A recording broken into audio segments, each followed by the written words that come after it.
चमत्कारी बहू की लालची सास। राजगढ़ की गौरी अपने माता पिता की इकलौती संतान थी। गौरी के पिता मेहनतकश किसान थे। वो सारा दिन खेतों में काम करते। गौरी अपनी माँ का किचन में हाथ बटाती। वो जंगल से लकड़ियां बीनती और माँ के चूल्हे में मदद करती। एक दिन वो जंगल में लकड़ी बीनने गई थी कि तभी उसे रोने की आवाज आती है।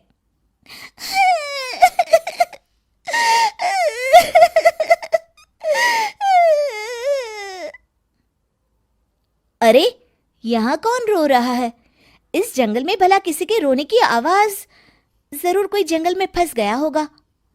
वो देखती है तो उसे एक परी दिखाई देती है जिसका एक पंख टूटा होता है। अरे, तुम कौन हो और क्यों रो रही हो? मैं परीलोक की रानी हूँ। पृथ्वीलोक में घूमने आई थी, लेकिन देखो ना, मेरे पंख ही टूट गए। अब मैं कैसे उड़ान भरूंगी? अरे, इसे जोड़ना तो आसान है। रुको, मैं अभी जोड़ देती हूँ। ये कहकर गौरी लकड़ी और रस्सी की सहायता से पंखों को जोड़ देती है। परी अपने जुड़े हुए पंखों को देखकर खुश हो जाती है और गौरी को वरदान देती है कि वो पूर्णिमा की रात किसी भी चीज को हाथ लगाएगी तो वो सोने की हो जाएगी।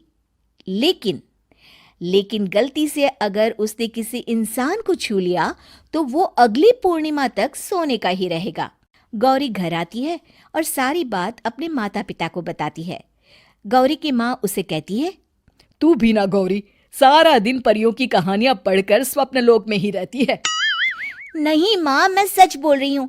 देखो, आज पूर्णिमा की रात है ना, इसलिए डर के मारे मैं कोई सामान भी नहीं छू रही हूँ। अच्छा, ऐसी बात है बिटिया रानी, तो जरा इस घड़े को हाथ लगा दे।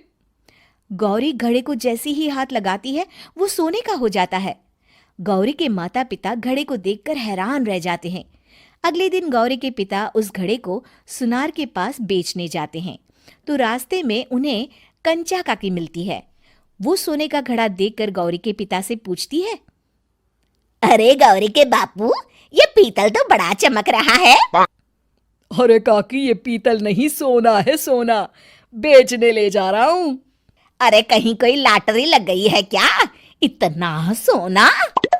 गौरी के पिता काकी को गौरी को परी द्वारा दिए वरदान के बारे में बताते हैं। काकी गौरी के पिता की बात सुनकर सोच में पड़ जाती है और फिर अगले दिन काकी गौरी के घर आती हैं।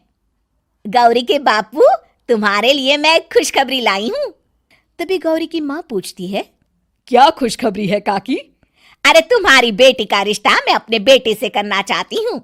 अरे, कब तक अपनी सयानी लड़की को घर पर बिठा कर रखोगी? हाँ, देखो काकी, मैं ऐसे ही व्यक्ति से अपनी बेटी की शादी कराऊंगा जो गौरी के वरदान से नहीं, उसके गुणों को समझे। अरे, हमें तो गौरी के गुण अच्छे लगे, इसीलिए तो आ गई हूँ मैं। फिर गौरी के माँ बाप मान जाते हैं और उसकी शादी काकी के बेटे से हो जाती है। अगले दिन, अरे गौरी, कल पूर्णिमा की रात है। तुम्हारे पिताजी परी के वरदान के बारे में बता रहे थे, तो मैं ना कुछ चीजें रख दूंगी, जरा हाथ लगा देना। तभी गौरी का पति वहां आ जाता है और अपनी माँ से कहता है, माँ, क्या जरूरत है गौरी के वरदान को इस्तेमाल करने की? वैसे भी मेरी मेहनत से घर तो चल ही रहा है ना। और गौरी के पिता ने भी यही कहा था कि वो ऐसे ही व्यक्ति से उनकी बेटी की शादी करेंगे जो गौरी के वरदान से नहीं, उसके गुणों को समझे। अरे बस कर किताबी बातें। तेरे लिए क्या लड़कियों की कमी थी जो मैं ये किसान की बेटी घर ले आती? और सुन गौरी, कल अगर तूने सारी चीजों को सोने का नहीं किया तो मैं तुझे घर से निकाल दूंगी और अपने बेटे की दूसरी शादी करवा दूंगी, समझी? इतना कहकर गौरी की सास वहां से चली जाती है। अगली पूर्णिमा की रात गौरी की सास गौरी के सामने ढेर सारे बर्तन रख देती है और कहती है, जल्दी कर गौरी, रात खत्म हो जाएगी। जल्दी जल्दी इन सारे बर्तनों को हाथ लगाकर सोने का कर दे। गौरी करती भी तो क्या, वो जैसे ही एक छोटे से बर्तन को छूने वाली होती है कि उसकी सास भड़क जाती है। क्या मजाक बना रखा है? इतने छोटे से बर्तन में क्या होगा? ये ले, ये बड़ा वाला बर्तन। जैसे ही बड़ा सा बर्तन लेकर गौरी की सास उसकी तरफ बढ़ती है, वैसे ही बर्तन के बाहर से वो धड़ाम से गिर जाती है। सास को गिरा देख गौरी उन्हें संभालने दौड़ती है और वो सास को हाथ लगाकर कहती है, अरे सासू माँ, क्या हो गया आपको? कहीं चोट तो नहीं लगी ना? लेकिन जैसे ही वो हाथ सास से हटाती है तो देखती है कि उसकी सास सोने की हो गई है। गौरी सोनी की सास को देखकर रोने लगती है और अपने पति से कहती है, मुझे परी ने कहा था कि अगर मैं किसी इंसान को हाथ लगाती हूँ तो वो अगली पूर्णिमा तक सोने का ही रहेगा। अब मैं क्या करूँ? अरे करना क्या है, माँ को उठाकर अलमारी में रख दो। और हाँ, लालच का फल बुरा ही होता है।